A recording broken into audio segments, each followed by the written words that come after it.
What's good, fight fans? Welcome back to another episode of Combat and Kick It. You already know it's your host, Bando, and we are back at it with a fresh episode because it is fight week. This weekend, we have the return of Conor McGregor going up against Max Holloway. Now, obviously, it's been 5 years since we seen Conor McGregor in there last. Last time he was in there, he had the leg injury. And for Max, last time we saw him in there was just a few months ago. Didn't start the year off great, but how big of a win could this be?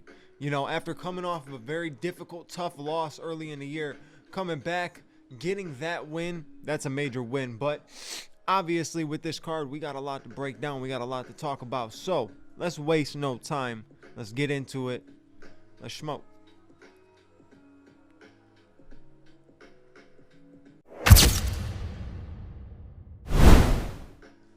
Alright, so you already know how I do when it comes down to the breakdowns. We start off just talking quickly about the early prelims, and then we break down the main card. But opening the early prelims, you got Alessandro Costa going up against Cody Durden. It looks like Cody Durden was supposed to face off with Ode Osborne, but that got switched up. The next fight after that, you got Ryan Gondra going up against Zachary Reese. After that, you got Farid Basharat going up against Ethan Ewing. Oh man, Ethan Ewing was the one that went out there against Malcolm Wellmaker and put on a phenomenal performance. This kid has great hands, good boxing. I am very interested to see more, so I'll definitely be tuning into that fight. And he's going up against an undefeated prospect as well, so that's going to be very interesting to watch. Then you got Damian Pinas going up against Cesar Almeida. You already know a lot of people are riding high with Cesar Almeida. The dude's powerful. The dude's skilled. I think he's going to get the W. I'll be interested to see that as well. And then you got Tracy Cortez going up against Wayne Kong. Then you move into the prelims. You got Luke Riley going up against Kai Kamaka. Cody Garbrandt versus Adrian Yanez. That is such the perfect matchup for Cody Garbrandt right now. And honestly, such the perfect matchup for Adrian Yanez. Either which way, it's set to be a very good fight. Whether it goes one round or it goes three, it's going to be a very action-packed, high-paced fight. I can guarantee that. Then you got the debut of Gable Steveson going up against Alicia Ellison. Now, a lot of people have high hopes for this kid. I don't even know why I'm calling him a kid. I don't think he's younger than me. But high hopes for him. Truthfully, high hopes for him because we already know the wrestling is phenomenal. It's top tier. He's strong. And you need somebody in the heavyweight division that's going to add something to it. And that's exactly what Gable Steveson could do. He could add something to it. He could bring some excitement. You got guys like Josh Hokett right now working to bring that excitement to the heavyweight division. Having somebody who is going to be so well-rounded. If he's truly as good as people are saying, if he's truly as good as, you know, John Jones has been saying. John Jones has been speaking on this man, saying how good he is, saying that he is the future and he could be end up being one of the greatest of all time type of thing. That's saying it now. The man only has 3 MMA fights and that's saying it now. So I'm very interested to see that fight as a huge debut. I mean, that's a massive debut. Massive debut. One of the biggest we had in a while, and a lot of people aren't talking about it enough, but that's a huge, huge debut. Then you got the light heavyweight debut for Robert Whittaker going up against Nikita Krylov. This is interesting too because I had no idea that Rob was looking to go up. Right? I didn't know Rob was looking to bounce up to 205. I didn't know that the weight cut at 185 was bugging him. I don't know if maybe he just feels like if he doesn't have to cut that weight, if he doesn't have to put that extra pressure on cutting weight, he could focus more in on his fighting, his training, and just overall be able to not have to worry about cutting so much weight last minute and shrinking yourself down to basically get extremely dehydrated to try to bounce back up. It's exhausting for these guys, and you see how gaunt a lot of these guys end up getting from these weight cuts. Some weight cuts are unhealthy, so maybe this is exactly what Robert Whittaker needed. Obviously, extremely successful in the middleweight division. One of the best middleweights we've had in the past 5 to 10 years. Extremely exciting, and you know every time Rob Whittaker's in there, you're gonna get a fun fight. Now, sometimes Rob will come in there and beat a hammer. Sometimes Rob will come in there and beat a nail. But either which way, he always bounces back, and he's looking to put on an exciting fight for the fans. This is a great one. It's a weird matchup because if you look at it, Nikita Krylov is definitely taller. He's going to be longer with his reach. He's got good kicks. He's got decent submissions. I think Rob could, Rob's got the skill set without a doubt in my mind that he could beat him, right? I do think that Rob is going to struggle at trying to close the distance at first, right? But Nikita Krylov, he doesn't have personally, what I've seen from him is the IQ, right? The man does not have good IQ. And the light heavyweight division is so weird, man. I feel like you have to have either some crazy IQ, crazy style, or ridiculous knockout power to really make some noise in that division. So that moves us into the main card. And this main card is just off to immediate fireworks.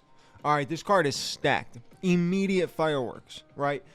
Opening the card, you got King Green going up against Terrence McKinney. It is going to be a one-round fight. I don't care what nobody says. That fight is going to be one round, and that one round is going to be exciting as fuck. Mark my words, that first round is going to be insane. All right, Terrence McKinney is dangerous in the first 50 seconds of a fight. All right, he is most dangerous in the first 50 seconds of a fight. He likes to bum rush you. He likes to get in your face, and if he swarms you and lands something, he's going to end up getting the finish. But here's the thing about Bobby. You don't want to make mistakes against Bobby. He might be old. He might be in the game for a long time. He might have been knocked out. He's had his fair share of stuff in the game. King is he is a veteran, right? And his style is very, very, how do I describe it? Confusing for some guys, to be honest with you. It's confusing, hands down, right? He doesn't telegraph the punches, and they're coming from his hip. He's throwing his punches from his hip. You know what I'm saying? Like, his hands are down. He's throwing from his hip. You cannot tell that he's throwing them. He doesn't telegraph. He's got great punching. He's got good footwork, and he's very fast too. For being up there in age and being a veteran for as many fights as he's had like 50 fights in MMA. Like, his MMA career has been a long one. I mean, people are forgetting how long this man's been in the UFC. But either which way, Terrence McKinney's got to be careful. If he can't get him out of there in the first 50 seconds to 2 minutes and 30 seconds, King Green's going to take over. He's going to end up getting the knockout finish. But that's a really tough one to predict because, like I said, that first round is going to be explosive as fuck. Someone is going to sleep. If I'm talking about putting a bet on this one, right? You're making a parlay. I'm always making parlays with the fight predictions of who I think is going to win.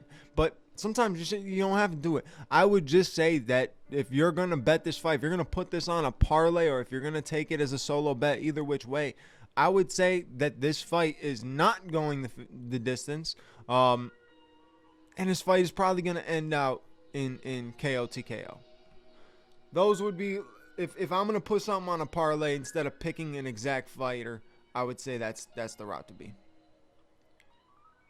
Now we move on. We are in the flyweight division with Brandon Royval going up against Lonnie Kavanaugh. Let me tell you something. It seems like Lonnie Kavanaugh is just going to climb the ranks. That's exactly what he's looking to do. That's what the UFC is looking to do with him. He's looking to climb the ranks. You go from Brandon Moreno to Brandon Royval. That is saying something. And if he goes out there and finishes Brandon Royval, who is not an easy fighter to finish, even though he does get in slugfest, he does leave himself open, right? He takes a lot of shots. He's not an easy guy to finish. So if Lonnie Kavanaugh can go in there and get the finish, that's huge. Back-to-back finishes against two top guys in the division who've been at the top of the division for the last 4 to 5 years or whatever. Like, it's statements like that will continue to rise. I mean, you need to see excitement in that flyweight division. I believe that this kid could do it. I believe he could be the one to bring true excitement to the flyweight division. Now, I think Josh Van has it. I think Pantoja had it. That's one of the things that pisses me off with the Pantoja fight. I want to see Pantoja come back. I don't understand how we just going to brush that under the rug and he's never going to get a title shot again. Like, what are we doing? What are we doing? That man was dogging everybody in the division. what are we doing? You know what I'm saying? Like, get my man a title shot. But either which way, like, he's exciting. Josh Van's exciting. Tatsuya Taira is pretty damn exciting, to be honest with you. Like, so we're getting exciting guys. We need these guys to continue to win, to push out the old dog.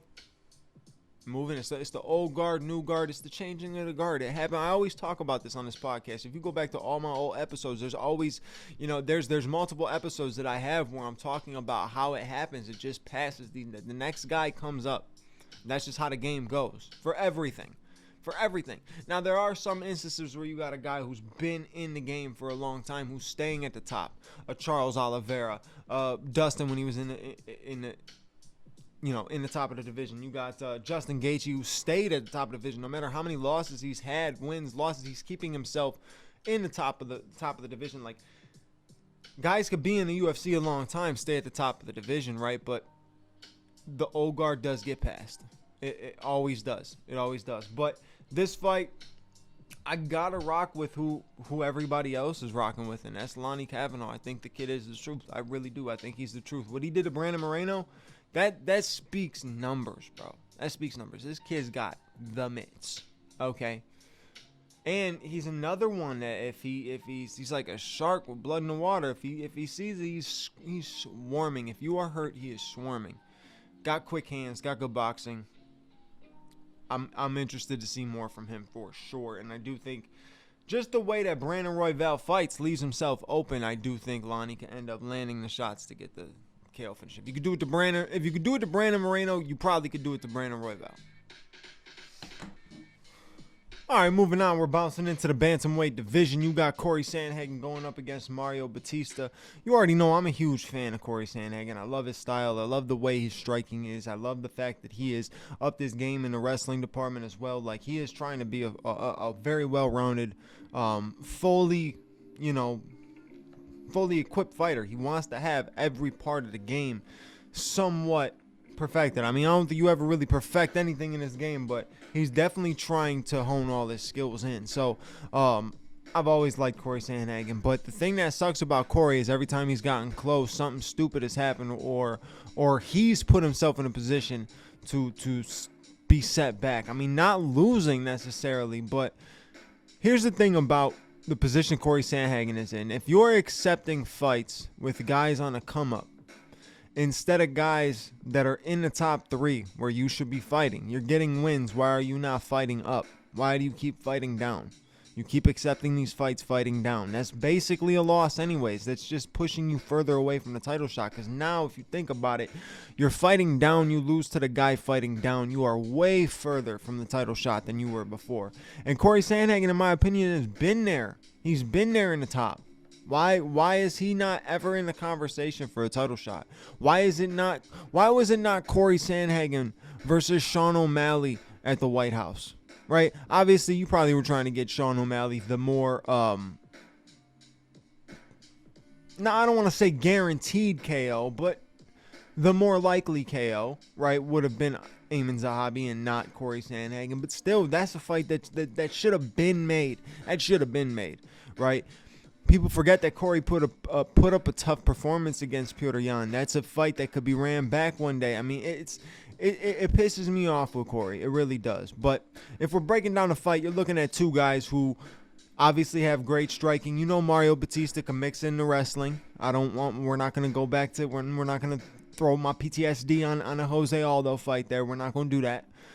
But every time I think of him wrestling, I immediately think of that. But he actually does have a decent wrestling base. Not like a Dagestan wrestling base, but he can get you down. He can hold you down. He can land ground and pound. He can get a submission. So Mario Batista is dangerous in a lot of different, departments. But I would say his hands are probably the thing that's led him to the dance. But here's the thing. If you're going to stand there and strike with Corey Sandhagen, you don't have a guy that's standing dead smack in front of you. That's going to be a tough one. Corey with the snaps the leg kick, moves to the right, snaps the leg kick, moves to the left, jab, jab, jab, snaps the leg kick, moves to the right. He moves so much, he's hard to follow. He definitely is hard to follow, and Mario Batista is one of those guys that's got to set himself to get the throwing. I don't think Mario Batista likes to chase, and if he has to chase, I think he's going to end up shooting. And let me tell you something, Corey is not easy to get down, and he is not easy to hold down. And he also is tricky, man. He could read your shots. He's very smart. Corey Sandhagen has fantastic IQ in there, so he could read them shots. You go to shoot, and you telegraph it, you might be eating a knee. That's how it goes with Corey Sandhagen. You might just end up eating a knee. But I'm going to lean with Corey Sandhagen in this fight. I think Corey gets it done. I really do. I think Mario Batista is talented enough, and he's climbing up the division. I think he could get it done, but I'm leaning with Corey in this one. It could be biased because I'm a Corey Sandhagen fan, but I'm rocking with Corey in this one. Reach, movement, IQ, hands, experience. I think he has Mario in every category. Only thing is, I wonder, I know Mario's got that dog in him, and Mario's hungry. So those are two things that could battle against the 5 that I mentioned for Corey. It's very interesting, but I'm still rocking with Corey. I gotta go with my boy. Moving on to the co-main event, we are in the big dog breakdown now. Things are about to get a little bit more real here. Actually, no, I don't know why I do the big dog breakdown. I don't do anything different. I just talk about the fight even more. It's just, the co-main and the main event. But either way, we got Benoit Saint Denis going up against Paddy the Baddy Pimblett. This fight's extremely interesting, right? BSD is a tough dude, right? He's durable. He's game. He's not Gaethje, but he's game, right? He'll stand in the pocket and trade. He'll put himself in dangerous positions to get a couple, right? But when he's on, when BSD is on, that man is tough. That man is tough. He can do it all. Another extremely well-rounded fighter. The man can do it all. Powerful with his punching. Good wrestling. But here's the thing. When he is not leading the dance, when he is not winning, it does not seem like he can get himself ahead. Right? It seems like if he's down, even if it's just by a little, right? And he's not getting his ass whooped. He's not getting smoked. He's just getting beat. It does seem like he struggles to get back from that. I think every time he gets down in a fight, it leads to a finish, right? Here's the interesting thing with him and Paddy. Striking, I think he's got Paddy in the department of striking. He definitely carries more power than Paddy. But you look at this. BSD is going to shoot at some point in this fight. And Paddy is no slouch on the ground. People forget how good Paddy's jiu-jitsu is. He can throw something up and definitely get some sort of submission. But here's the thing. He can do that in the midst of getting taken down. He can do that while he's in a clinch where Benoit Saint Denis has good success when your back is up against the cage and he's got you clinched. He's got the distance closed. He does have success. Paddy can throw up a submission from there. Now he's not Charles Oliveira with the Brazilian Jiu-Jitsu, but he's unique and he's willing to risk it a little bit. Now, I mean, he was back in the Cage Warrior days. I don't know if he's willing to risk it as much now. You have so much more on the line when you're climbing up the division like he is. But this win puts him right back in conversation to fight for a title again. Even though it was just an interim title, he's got history with the current champion. He's got history with the former champion. And if Conor McGregor gets this win this weekend and decides to go back to 155, you got a major fight there that you could potentially do. Like, you got a lot to do. Like, Paddy's got a lot more pressure on him in this fight than Benoit Saint Denis does. Because Benoit Saint Denis, win, lose, or draw this fight, he's probably going to still need another one. Because Mauricio Rufy's sitting there. That man would be the next, in my opinion, another one that's next close to getting a title shot. You can't tell me that Benoit Saint Denis is going to lap him with a win over Paddy when Benoit Saint Denis couldn't get past him. Or did Benoit Saint Denis beat him? No, BSD beat Rufy. BSD beat Rufy. I'm thinking of Fiziev. Fiziev lost to Rufy. Yeah, Benoit Saint Denis subbed him. That's right. I'm tripping. Wasn't Rufy. But I still could see Rufy being that guy at the top of the division that could potentially slide himself. You know why? Because he's exciting. When you have that level of excitement, you could slide right in. But who knows? BSD goes out there and finishes Paddy. Obviously, we saw how difficult it was to finish Paddy Pimblett. Justin Gaethje he didn't struggle. He beat his ass. He just didn't get him out of there, right? He's a game tough dude. He's a scouser. We don't get knocked out. So if BSD can get it done early, I think that could slide him to a title shot. But like I said, there's much more pressure on Paddy than there is on Benoit Saint Denis.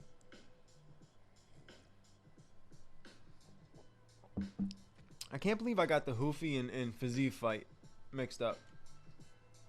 Hoofy versus BSD and Hoofy versus Fiziev. Because Hoofy beat Fiziev but got subbed by BSD. That's why I gotta stay on my game, man. I ain't been consistent enough. I'm falling off. Fact. But who do I think is gonna win this fight? I am going with Paddy. Why? I think Paddy could outlast him. I truly do. I think Benoit Saint Denis is a tough dude. He's durable, right? But I think Paddy is also very tough to get out of there, which it just gives him more time to end up being able to have that opportunity. Unless you're piecing him up, you give Paddy opportunity, and that's all Paddy needs. Brazilian Jiu-Jitsu artists, wrestlers, all they need is a slight opportunity to take advantage, and that's it. That's all they need. So yeah, I'm going with Paddy. Paddy the Baddy.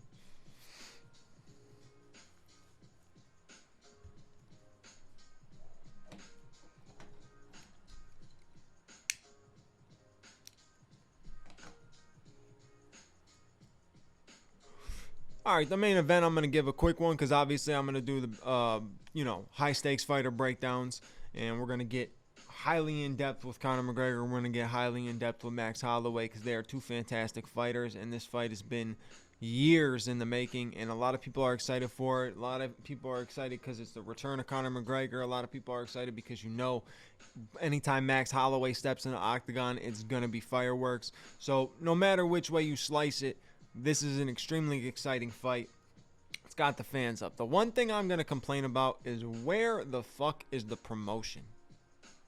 Where is the promotion?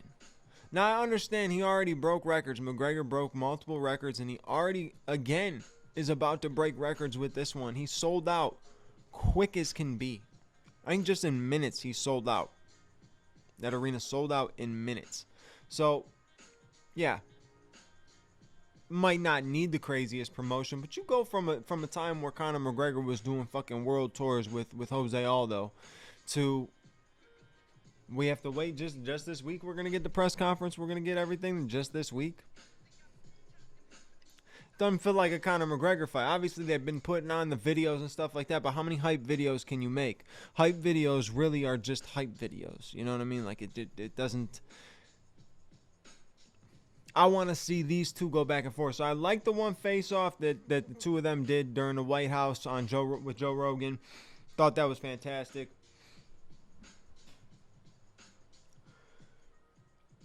Does it seem like he's in Max's head? Maybe a little tiny bit, but I also think Max is somebody you really can't get into his head because I just don't think he cares like that.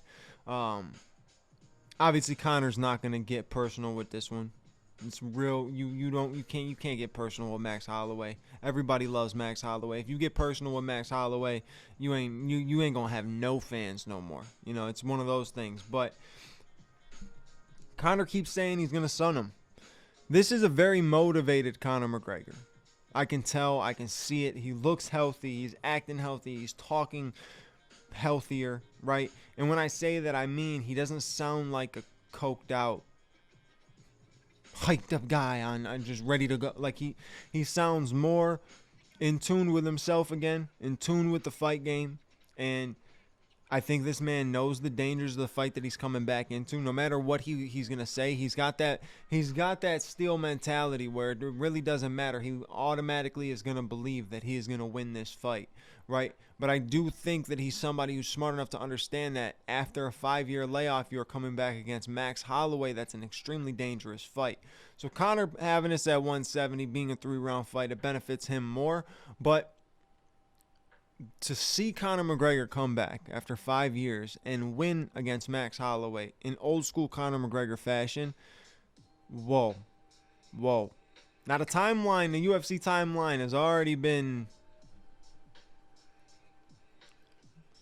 You know what I mean? Like, this year has been, whoa. You got Sean Strickland beating Hamzat. No one expected that. You got Justin Gaethje not just beating Ilya, whooping up on Ilya, right? He damaged Ilya. He hurt Ilya. He beat the aura out of Ilya. He didn't take the skill set away.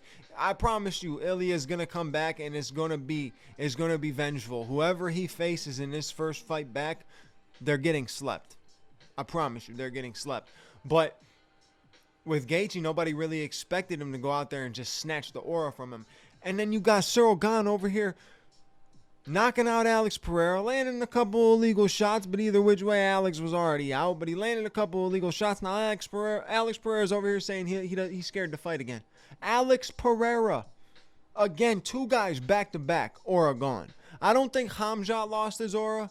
I just think Hamzat needs to reroute his entire training. He needs to reroute the game. He needs to go in there not thinking that he's getting that first round finish like he's gonna ragdoll this guy and make it easy. Because when you have that mentality, sometimes it works, but sometimes it works against you in the worst of ways. So I think that's the only thing. I don't think he's really lost the aura, but Ilya lost his aura, and Alex most definitely lost his aura. Right? The timeline's been all whacked out. You got Conor McGregor training seriously, hardcore hefty in the gym. And you got Dustin Poirier getting kicked off flights drunk. The timeline is someone got a hold of an Infinity Stone and snapped that motherfucker and some shit switched. So I wouldn't be surprised you see Conor McGregor get the knockout finish. You see Ian Gary next month go and finish Islam Makhachev. That's the type of shit that's happening on this timeline. Now, the Islam and Ian thing, timeline might still be the timeline. You know, it might be crazy, but Islam probably ain't going to lose to Ian. But either which way, it's a possibility. With the way that everything's been going this year, it is a possibility. But I do see Conor McGregor being extremely motivated. It's the same Max Holloway every time. Same old Max. You know, Max has that mentality to go in there. And we're going to fight. We're going to fight. We're going to find out on Saturday night, brother. It is what it is, brother. It is what it is. We're gonna find out on Saturday night, brother.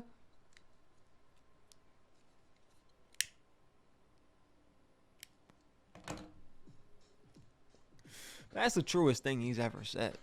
We're gonna find out on Saturday night.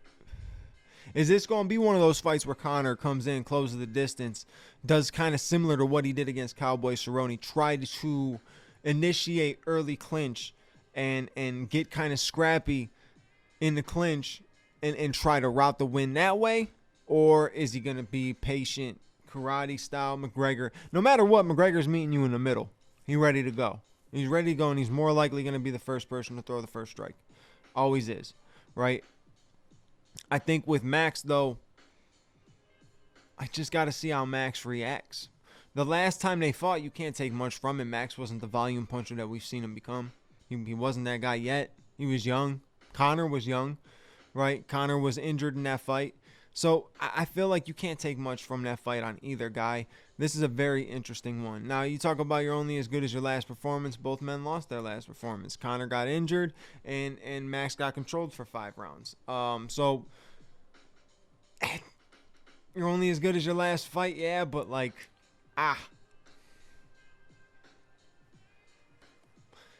Neither of them really had a great last fight. So, I think the thing is, though, Max has been the more active fighter. The few fights at 155, the excitement, the style that he fights at, he's going to pose a huge threat to Conor McGregor. Huge threat. Especially Conor being off for 5 years. He poses a huge threat. But there is a part of me that sits back and says, Conor McGregor's going to get this done. And it's not just because of the timeline. I just genuinely see that hunger back in him, right? It's not a hunger to come back and grind 5 fights out and get the championship and do the same run that he had before. I see him hungry for this fight specifically right now. And that's what's most important. And seeing McGregor like that, it's motivating because the way he motivated so many people when he came into the game, the attitude he had, the focus. He was locked in. He was an inspiration when it came to the fight game. And you're starting to see that version, but now you're starting to see the veteran version of the man who did the dumb shit, got past the dumb shit, realized he was doing dumb shit. He even sat there and said that he basically disrespected the gift that God gave him. You know what I'm saying? Like, he's not grateful enough by doing the things he was doing. That shows an ungratefulness for the gift that God gave him, the position that God put him in, right? He has a huge opportunity to shine such a light on so many different things, on himself, on people, whatever the case may be. It's Conor McGregor. He's huge. He is a huge star. So to do the things he was doing, to be in the position he's in, yeah, you were failing yourself. You were failing yourself, and if you have a relationship with the Lord, you're failing him, but it's more of a personal fail, right? Like, because you can fail him, he ain't never gonna leave you, but it's a personal fail. And McGregor felt that, right, and said, damn, I've been given an opportunity. How great is this opportunity to be in the position I'm in, to make the amount of money I'm in, to be the inspiration I am, to be the star that I am, and I'm ruining it with these stupid allegations that keep hitting me, the harassment charges stuff, the cocaine, the being drunk, the acting crazy. You don't need that, right? Conor McGregor could be the guy to talk shit. He's always going to be the guy to talk shit. He's always going to be loud. He's always going to, that's just him. That's his person, right? That's just how he is. That's his personality, right? But that other stuff, that side business shit that wasn't business, you know what I mean? Like, it was just not good for him. Not good for him. But once you hit that realization, that's when you make the change. And Conor McGregor looks like he is hungry enough to have made the change. I think he's going to come back, and we're going to see an old school, but a veteran version of the old school Conor McGregor.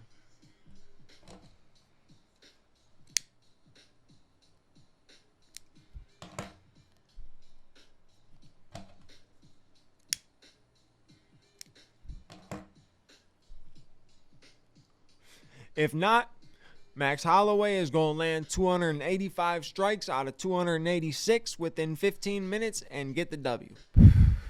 That's my prediction. So it's either Conor going to get in, he going to come out there looking sharp, prepared, ready. Now, even if he looks sharp, prepared, ready, it's not a guarantee that he beats Max, because if Max looks sharp, prepared, ready, we don't know how he's going to be at 170. Max might be a problem at 170, might carry hella power at 170. We're going to find out Saturday night, brother. It is what it is.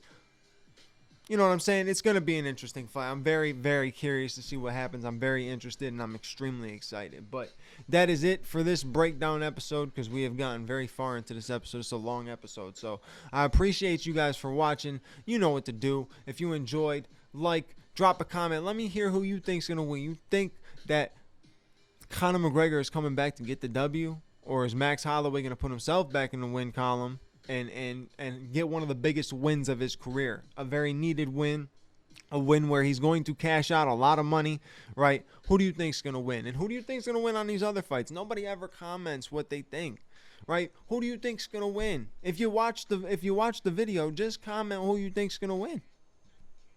Interact a little bit. Ain't no thing.